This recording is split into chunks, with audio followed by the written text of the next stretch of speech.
Boa noite. Boa noite. Pesquisa Datafolha indica que, caso a eleição fosse hoje, o presidente Dilma venceria no primeiro turno Aécio Neves, do PSDB, e Eduardo Campos, do PSB. Mandado de prisão de Roberto Jefferson, condenado no mensalão, sairá só na segunda. Centenas de manifestantes protestam neste momento contra a Copa do Mundo em São Paulo. Tiroteio entre policiais e assaltantes de bancos deixa 9 mortos no interior de Minas. Eles agiam no estado e em São Paulo. O presidente da Ucrânia é destituído pelo parlamento e novas eleições são marcadas. No Vaticano, na presença de Bento XVI e da presidente Dilma, Papa Francisco nomeia Dom Morani Tempesta cardeal. Escultor Victor Brecheret faria hoje 120 anos. Vamos mostrar algumas obras do artista que estão espalhadas pela cidade. E milhares de pessoas acompanharam mais de 60 blocos de carnaval que saíram às ruas de São Paulo.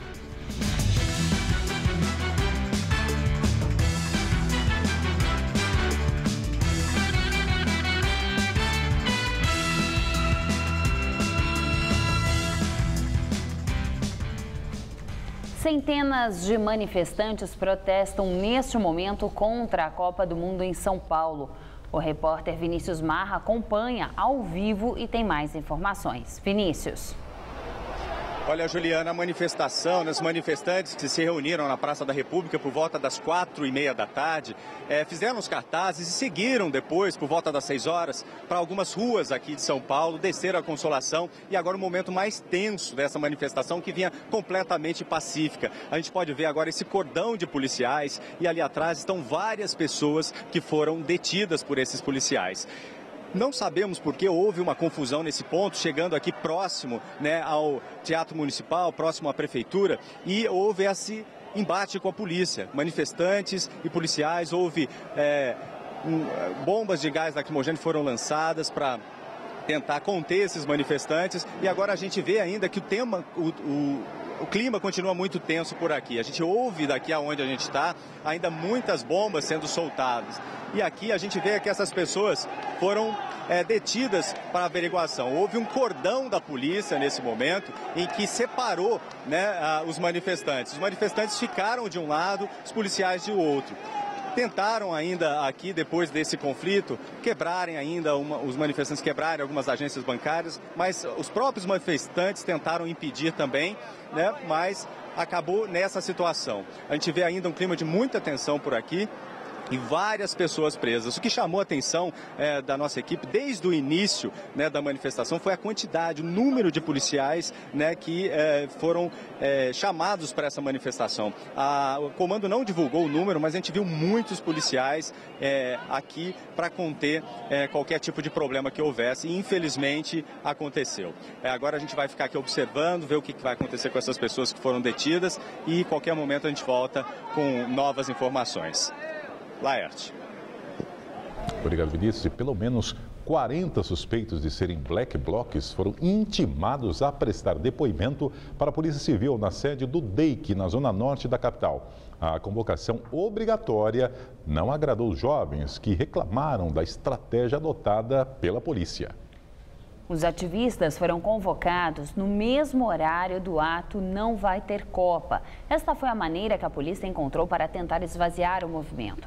Essa não é a primeira vez que jovens ligados ao Black Bloc são chamados a depor no DEIC. Em dezembro, cerca de 80 suspeitos haviam sido convocados. Instruiu o nosso inquérito dos Black Blocs, ou dos pretensos Black Blocs, não é? Nós temos um inquérito aqui instaurado para a apuração de informação de quadrilha. Já foram ouvidas mais de 200 pessoas. Essa foi mais uma fase desse nosso inquérito. Hoje, ainda pela manhã, foi a primeira vez que a gente conseguiu cumprir os mandados de busca e apreensão. Tendo em vista as manifestações de hoje, nós sabíamos que eles, enfim, alguns desses que tinham cometido os crimes anteriormente. Ucranianos que vivem em São Paulo trouxeram para o vão livre do MASP registros do conflito na Ucrânia. Eles querem que mais brasileiros conheçam a situação pela qual passa o país, onde eles nasceram e cresceram. Uma tenda montada em plena Avenida Paulista chamava a atenção de quem passava. Francisco parou para olhar, mesmo sem saber direito do que se tratava. Eu não sei, basicamente não, só vi os pessoal ferido aí, caído, né, machucado, né. Isso te preocupa? Muito, né, cara? O povo não está satisfeito com a política do nosso presidente, que é corrupto, que fez atos violentos contra o povo. Então, todo o país se juntaram na praça principal do meu país, Maidan, e ficaram contra o presidente, contra o governo. Agora nós estamos aqui para pedir impeachment, para pedir esse presidente sair e cumprir pena, né?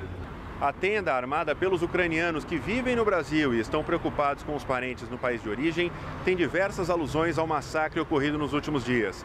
Aqui, testemunhos fotográficos de como tem sido a situação dramática, pessoas cobertas de sangue e diversas vítimas.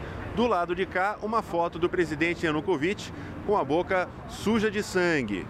E aqui também uma espécie de um placar dizendo que nos últimos dias já foram mais de 100 mortos e mais de 1.500 feridos. Nos fundos, velas homenageiam as vítimas dos massacres dos últimos dias. Jean é um brasileiro que está preocupado com os amigos que tem na Ucrânia. Muitos que eu conheço estão nas ruas lutando, eles não sabem se vão voltar vivos para casa. Muitos pedem até para rezar por eles. Bastante emissoras do Brasil estão mostrando a situação na TV, então as pessoas já estão sabendo o que está acontecendo. Mas a maioria que passa aqui dá muito apoio moral e fala que vai rezar por nós. O parlamento da Ucrânia destitui o presidente e anuncia eleições. A opositora Yulia Tymoshenko é libertada da prisão. Viktor Yanukovych divulgou um vídeo denunciando o que classificou como golpe de Estado. Disse que não iria renunciar nem deixar o país e que iria fazer de tudo para evitar um banho de sangue, em referência aos confrontos dos últimos dias, que deixaram cerca de 80 mortos. Fontes do Departamento de Estado americano disseram que Yanukovych está em Kharkiv, um reduto pró-Rússia no interior da Ucrânia. Ele teria viajado ontem, logo após a assinatura do acordo com a oposição. Horas depois da fala de Yanukovych, o parlamento reunido em sessão extraordinária votou por unanimidade pela destituição do presidente e marcou eleições para o dia 25 de maio. Na mesma sessão, foi aprovada a libertação imediata da opositora e ex-chefe do governo, Yulia Tymoshenko, com base em decisões da Corte Europeia de Direitos Humanos. Ela já deixou o hospital onde estava internada para um tratamento de coluna. O exército ucraniano afirmou em nota que não pretende se envolver no conflito entre governo e oposição. A polícia afirmou ter se colocado ao lado do povo e enfatizou que divide as aspirações de mudanças rápidas. A luxuosa residência presidencial no subúrbio da capital Kiev estava abandonada pela família. Os seguranças mantiveram a população do lado de fora, mas permitiram a entrada dos jornalistas. As manchetes de amanhã dos dois principais jornais de São Paulo trazem a crise política e a violência na Ucrânia. No jornal Folha de São Paulo, a manchete: presidente cai e milícias ocupam ruas da Ucrânia. Na primeira página do O Estado de São Paulo, parlamento destitui presidente e marca eleições na Ucrânia. Na Venezuela, oposição e governo convocam novas manifestações e o presidente Nicolás Maduro responde às declarações do governo norte-americano. Em um comunicado oficial, o secretário de Estado americano John Kerry pediu que o governo venezuelano pare de usar a força para reprimir os manifestantes. O presidente do país, Nicolás Maduro, respondeu em seu Twitter que as declarações de Kerry são arrogantes, intervencionistas e insolentes. Mais cedo, Maduro tinha convidado os Estados Unidos para um diálogo. Nós mostrarles todo o que sabemos de vocês. A relação entre os dois países ficou estremecida depois que a Venezuela expulsou 3 diplomatas americanos do país e Maduro ameaçou expulsar da Venezuela a rede de TV CNN se ela não retificar sua conduta na cobertura dos atuais protestos políticos. Os protestos das últimas semanas mataram pelo menos 6 pessoas.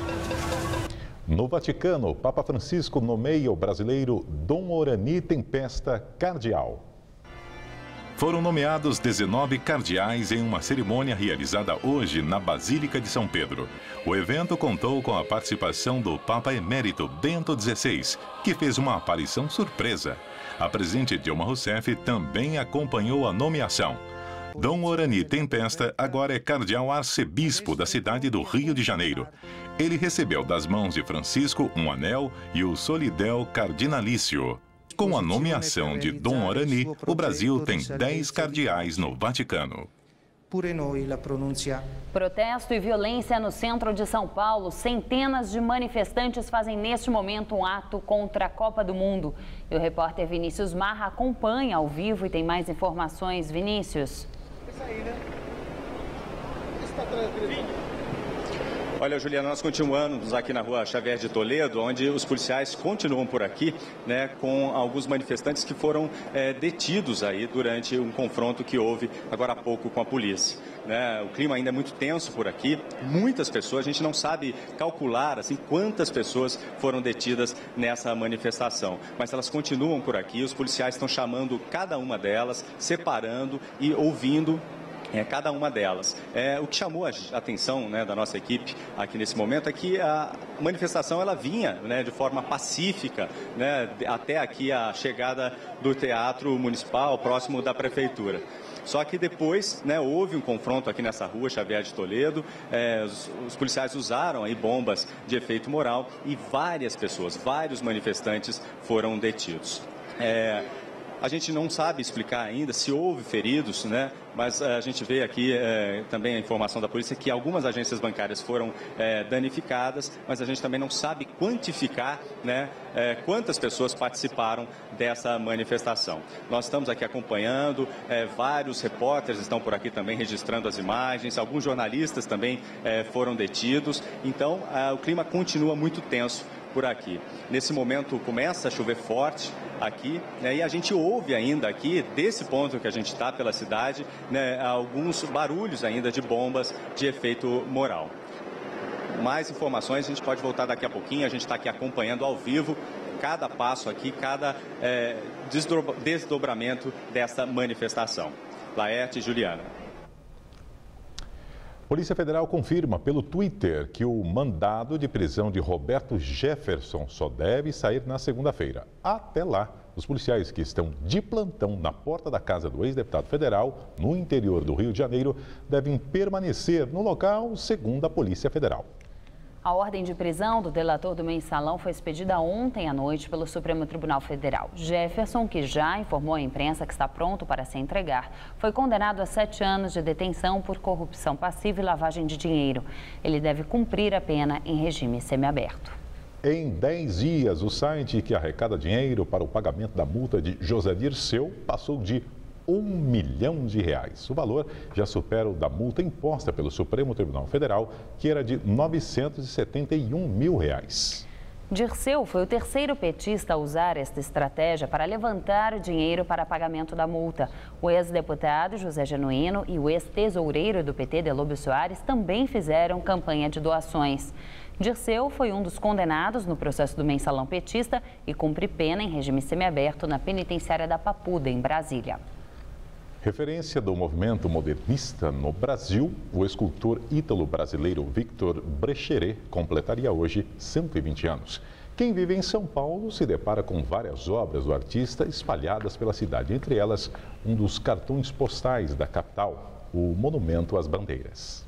A tua terra sem fronteira, o teu São Paulo das bandeiras.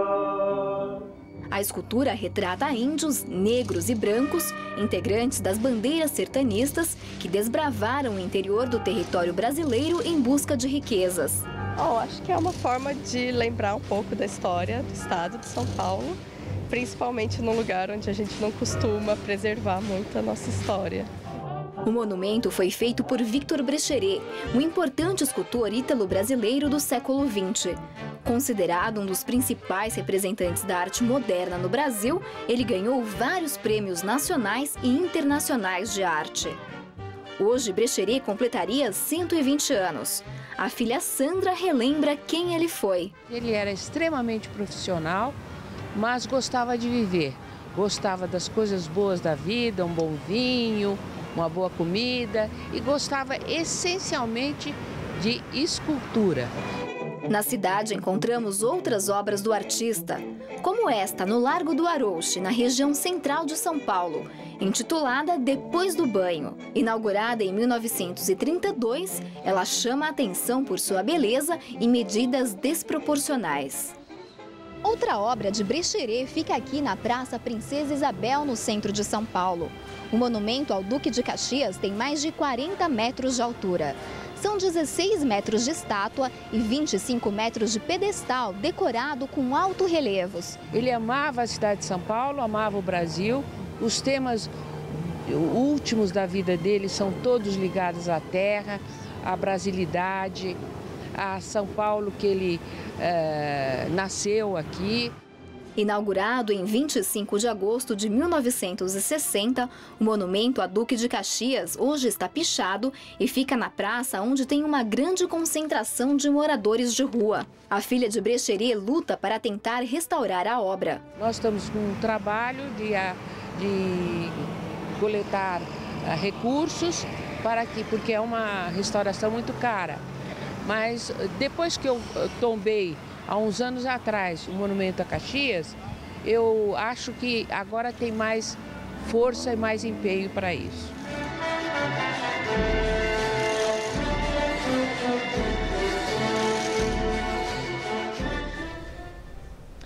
O sábado teve pancadas de chuva em São Paulo e nesse domingo os meteorologistas alertam para o risco de temporais em boa parte do estado. Tudo indica que a semana começará com chuva e temperaturas mais amenas. Vamos ver os detalhes da previsão para o Brasil e o estado de São Paulo com Mariana Armentano.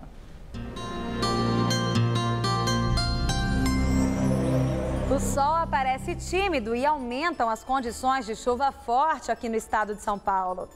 A explicação são as áreas de instabilidades que vêm atuando também no centro-oeste e no norte do Brasil. Na região sul, ainda há risco de temporais entre o Vale do Itajaí e o Paraná. Já no Nordeste e no litoral fluminense, chove, mas faz bastante calor. A máxima chega aos 31 graus em Recife e aos 30 graus em Salvador. Os cariocas vão enfrentar um calorão de 38 graus. Já os curitibanos terão um domingo chuvoso, com máxima em torno dos 22. Aqui em São Paulo, as grandes áreas de instabilidade continuam ativas, espalhando nuvens carregadas pelo oeste e sul do estado. A máxima não passa dos 26 graus em Presidente Prudente e dos 27 em Presidente Bernardes. No litoral, mesmo com a chuva, o sol predomina e a máxima chega aos 31 graus. Aqui na capital, os termômetros batem na casa dos 30 graus e a semana começa bem fresquinha, com temperaturas na casa dos 26 na segunda e dos 28 graus na terça-feira. Eu volto na segunda-feira com mais informações sobre o tempo. Até lá! Policiais de São Paulo e Minas Gerais interceptam juntas a ação de quadrilha que explodia caixas eletrônicos. Os bandidos fecharam as entradas da cidade mineira de Itamonte e trocaram tiros com policiais. 9 criminosos morreram. A ação foi comandada pelo Departamento de Investigações Criminais de São Paulo e envolveu cerca de 200 policiais, civis e militares paulistas e mineiros, além da Polícia Rodoviária Federal. Há uma semana, a mesma quadrilha havia fechado as entradas da cidade de Piracaia, no interior de São Paulo, e explodido 13 caixas eletrônicos. Desde então, o DEIC passou a investigar o grupo por meio de escutas telefônicas e chegou à ação de hoje, na qual 2 caixas foram explodidos. O nosso grupo foi fazer a intervenção para promover a prisão deles e foram recebidos a tiros. Tanto é que nós tivemos 3 policiais feridos, 2 com menor gravidade e 1, infelizmente, com uma lesão muito grave. Foram apreendidas diversas armas e munições, entre elas fuzis e submetralhadoras. Segundo a polícia, o grupo agia com muita violência. A quadrilha tinha 4 fases de ação bem características. Primeiro, eles chegavam na cidade dominando a polícia local. Eles disparavam tiros de fuzil contra delegacias e batalhões da polícia militar, de modo que ninguém pudesse sair. Depois, bloqueavam os principais acessos de entrada e saída das cidades. Na terceira fase, explodiam os caixas eletrônicos e depois fugiam em comboio, levando todo o produto do roubo. O líder do grupo foi identificado como Alfredo Luiz Mancini, o alemão. Ele participou do ataque hoje em Itamonte, mas fugiu. Mais tarde foi preso em Arujá, cidade onde reside. Essa é a principal quadrilha que estava agindo em São Paulo. Com certeza são os mais atrevidos que eu vi na minha vida. E a Polícia de São Paulo agora investiga outras ações da quadrilha no estado e novos nomes de suspeitos de integrar o grupo de criminosos. O repórter Eduardo Marcondes está na sede do DEIC e tem mais informações.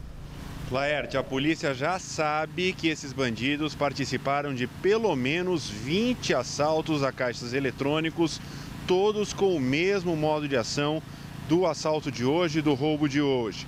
O que chamou a atenção dos investigadores também foi que, além de usar armamento pesado, a quadrilha tinha coletes à prova de bala. E não é só isso, eles tinham uma preocupação muito grande em evitar o reconhecimento deles. Por isso, usavam gorros que cobriam o rosto, usavam luvas para não deixar impressões digitais e usavam também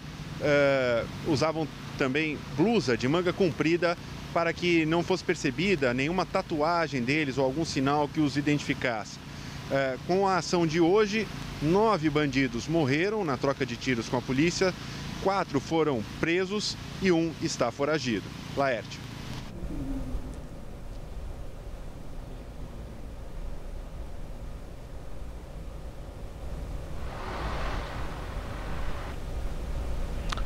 Obrigado, Eduardo. Eleições. Pesquisa Datafolha aponta que o presidente Dilma venceria no primeiro turno caso a eleição fosse hoje. Aécio Neves, do PSDB, e Eduardo Campos, do PSB. Segundo o levantamento, hoje, Dilma tem 47% das intenções de voto. Aécio Neves, do PSDB, viria em segundo, com 17%, e Eduardo Campos, do PSB, teria 12%. Votos em branco ou nulos seriam a opção de 18% dos eleitores, e outros 6% responderam que não saberiam em quem votar. Na pesquisa anterior, divulgada em novembro, a intenção de votos ficou estável. Dilma tinha os mesmos 47% dos votos. Já Aécio Neves caiu. Ele tinha 19%. Eduardo Campos subiu. Em novembro, ele tinha 11%. A pesquisa Datafolha foi realizada nos dias 19 e 20 de fevereiro em 161 cidades de todo o Brasil. Foram entrevistadas 2.614 pessoas. Voltamos com o repórter Vinícius Marra, que acompanha um protesto no centro de São Paulo. Juliana, agora a gente vê, olha, que a Polícia Militar formou uma barreira aqui na frente e a gente já não consegue ver mais o que está acontecendo atrás, né, do que está acontecendo ali, da onde está essa barreira de policiais. O que a gente viu é que 3 micro-ônibus da Polícia Militar chegaram agora há pouco e nesses micro-ônibus serão levados os manifestantes que foram detidos, né, e vão ser encaminhados para as delegacias aqui da cidade. A gente vê ainda que alguns manifestantes ficam por aqui, estão indignados com essa situação, né, de confronto, desse confronto que houve. E eles pedem realmente que soltem esses manifestantes que foram detidos. Lembrando que essa manifestação começou, né, pacífica na Praça da República. Era um ato, né, o segundo ato contra a Copa do Mundo. O primeiro ato aconteceu no dia 25 de janeiro. Inclusive um manifestante, o Fabrício Chaves, chegou a ser baleado. E a expectativa é que esse segundo ato não houvesse nenhum tipo de violência. Mas infelizmente o que a gente viu foi mais uma vez uma manifestação violenta. Os manifestantes entraram em confronto com a Polícia Militar e acabaram detidos. A gente continua por aqui, está acompanhando as pessoas muito irritadas, alguns manifestantes que continuam por aqui. A maioria já se dispersou, mas alguns continuam por aqui muito indignados com essa situação, criticando muito o trabalho da Polícia Militar. Laerte. Obrigado. No segundo dia de julgamento, o ex-presidente do Egito, Mohamed Morsi, pede que seus seguidores continuem a revolução no país. Morsi rejeitou o direito de ser julgado com outros líderes da Irmandade Muçulmana pela acusação de fugir da prisão durante os tumultos que resultaram na queda do ex-presidente Hosni Mubarak em 2011. Ele também é acusado pela morte e sequestro de guardas e por atacar instalações da polícia. o líder da Irmandade Muçulmana, foi o primeiro presidente eleito democraticamente na história do país. Mursi foi deposto após um golpe militar. Na Itália, Matteo Renzi presta juramento como novo primeiro-ministro. Renzi estava acompanhado dos 16 ministros que escolheu para compor seu gabinete. Ele prestou juramento e se encontrou com o ex-premier Enrico Letta, que concluiu a cerimônia entregando o sino que marca o início da primeira reunião do novo governo. Letta foi forçado a renunciar pelo próprio partido, depois de 10 meses de governo. O Jornal da Gazeta termina aqui.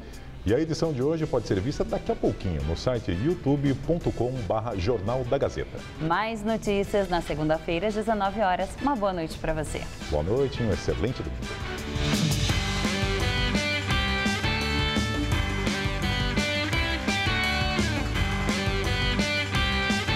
Acompanhe todos os lances de São Paulo e Santos no Mesa Redonda Futebol Debate. Neste domingo, 9h30 da noite. Assista agora, Gazeta Imóveis.